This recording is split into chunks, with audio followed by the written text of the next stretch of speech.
शादी के बाद रंजना को विकास जब देखने के लिए गया तो वह कमरे में मुश्किल से 15 मिनट भी नहीं बैठी। उसने चाय का प्याला गटागट पिया और बाहर चली गई।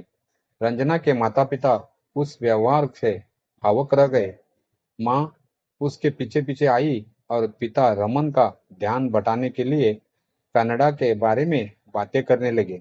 यह तो अच्छा ही हुआ कि रमन कानपुर से अकेला ही दिल्ली आया था। अगर उसके घर का कोई बड़ा बूढ़ा उसके साथ होता तो रंजना का अभद्र व्यवहार उससे छिपा नहीं रहता। रमन तो रंजना को देखकर ऐसा मुग्ध हो गया था कि उसी इस व्यवहार से कुछ भी अटपटा नहीं लगा। रंजना की माँ ने उसे फटकारा, इस तरह क्यों चली आई? वह बुरा मान गया तो? लगता है लड़के को तू पसंद आई है। मुझे नहीं करनी उससे शादी। बंदर सा चेहरा है, कितना साधारण व्यक्तित्व है। उसके साथ तो घूमने फिरने में भी मुझे शर्म आएगी। रंजना ने तुनक कर कहा, मुझे तो उसमें कोई खराबी नहीं दिखती। लड़कों का रूप रंग थोड़े ही देखा जाता है, उनकी पढ़ाई लिखाई और नौकरी देखी जाती है। तुझे सारा जीवन कनाडा में ऐश कराएगा। अच्छा खाता पीता घर बार है। माँ ने समझाया। चल कुछ देर बैठकर चली आना। रंजना मान गई और वापस बैठक में आ गई। इसकी आंख में कीड़ा घुस गया था। रमन की और रंजना की माँ ने बर्फी की प्लेट बढ़ाते हुए कहा। रंजना ने भी माँ की बात रख ली। वह दाएं हाथ की उंगली से अपनी आंख सहलाने लगी। रंजना के दोबारा बैठक में आते ही रमन ने मुस्कुराकर उसे देखा।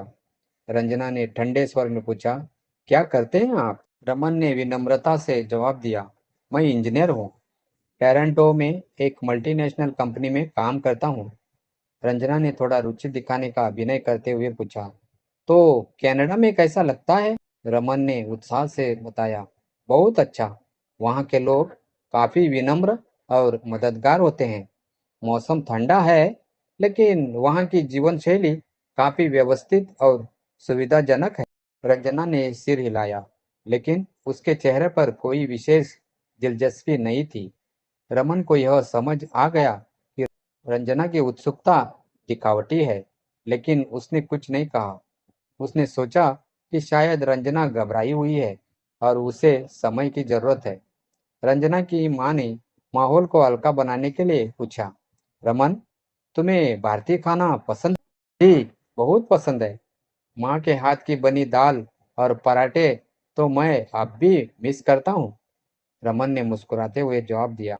इस पर रंजना ने तंज कसते हुए कहा, तो खुद बनाते हैं या कनाडा में भी माँ के सहारे रहते हैं? यह सुनकर रमन चौंक गया, लेकिन उसने अपनी मुस्कान बनाई रखी। नहीं, मैं खुद भी खाना बना लेता हूँ। माँ ने सिखा दिया था, लेकिन काम के चलते ज्यादा समय नहीं मिलता, इसीलिए अक्सर बाहर खाना पड़ता है। रंजना ने धीरे से आंखें घुमाई और कुछ बोलने की बजाय चुप हो गई। रमन ने महसूस किया कि बातचीत का स्तर असहज हो रहा है। वह सोच में पड़ गया कि कहीं उसने कुछ गलत तो नहीं किया।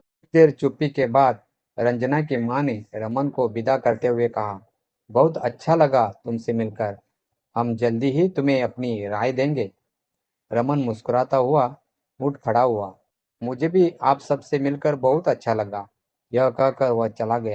जैसे ही दरवाजा बंद हुआ, रंजन की माँ ने कड़े स्वर में पूछा, अब क्या सोच रही हो? लड़का तो हर लिहाज से अच्छा है। रंजना ने उकताई स्वर में कहा, माँ, आपसी शादी कर लो। मैं तो किसी और के बारे में सोच रही हूँ। रंजना की इस बात से उसकी माँ सन्न रह गई। उन्होंने कहा, यह क्या कह रहे हो? कौन है वह? रंजना ने अनमने भाव से कहा, मुझे अंशुल पसंद है। वह मेरे कॉलेज का दोस्त है। माँ ने गहरी सांस लिया और कहा, अंशुल? उसकी नौकरी कहाँ है? वह तुम्हें कनाडा जैसी जिंदगी दे सकता है? नौकरी अभी नहीं है, लेकिन वह बहुत टैलेंट है। हम मिलकर सब संभाल लेंगे। रंजना ने आत्मविश्वास से कहा।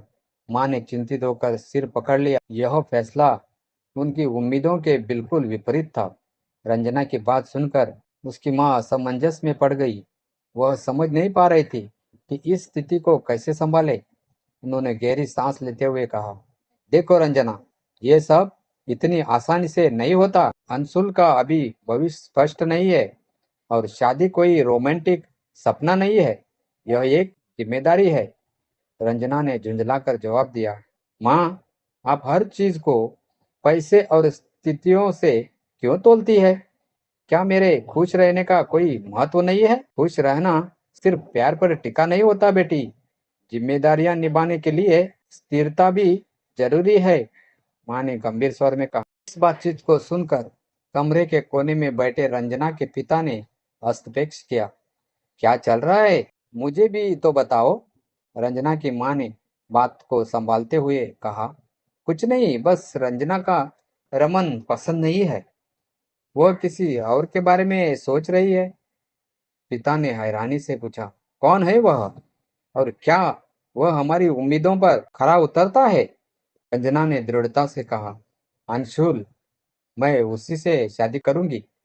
पिता ने कुछ देर तक रंजना को देखा, फिर गंभीर स्वर में कहा, क्या उसने तुम्हें शादी का वादा किया है और वह अभी क्या कर रहा है?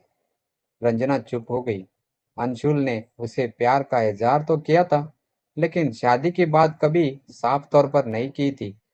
वह नौकरी भी खोज रहा था और फिलहाल उसकी स्थिति स्थिर नहीं थी। पिता ने अपनी बात जारी रखी, देखो रंजना, हमें तुम्हारी खुशी चाहिए, लेकिन प्यार के साथ साथ व्यवहारिकता भी जरूरी है।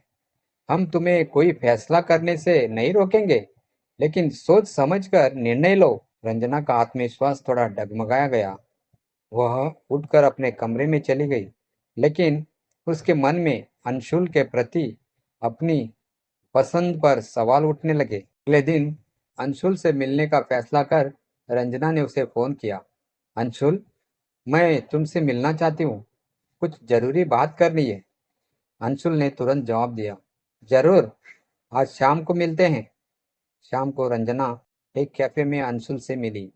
उसने सीधे सवाल किया, अंशुल, क्या तुमने अपनी नौकरी को लेकर कोई ठोस योजना बनाई है और क्या तुम सच में मुझसे शादी करना चाहते हो?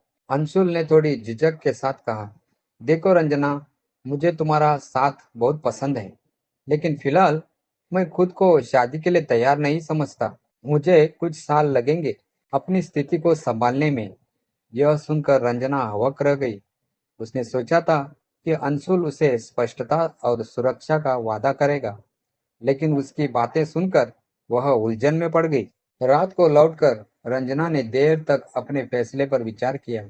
वह समझ गई कि उसके जीवन के फैसले केवल भावनाओं पर आधारित नहीं हो सकते। उसे अपनी खुशी और भविष्य के बीच संतुलन बनाना होगा। दोस्तों, कहानी कैसी लगी कमेंट कीजिए, वीडियो को लाइक कीजिए और चैनल को सब्सक्राइब कीजिए। Thank you.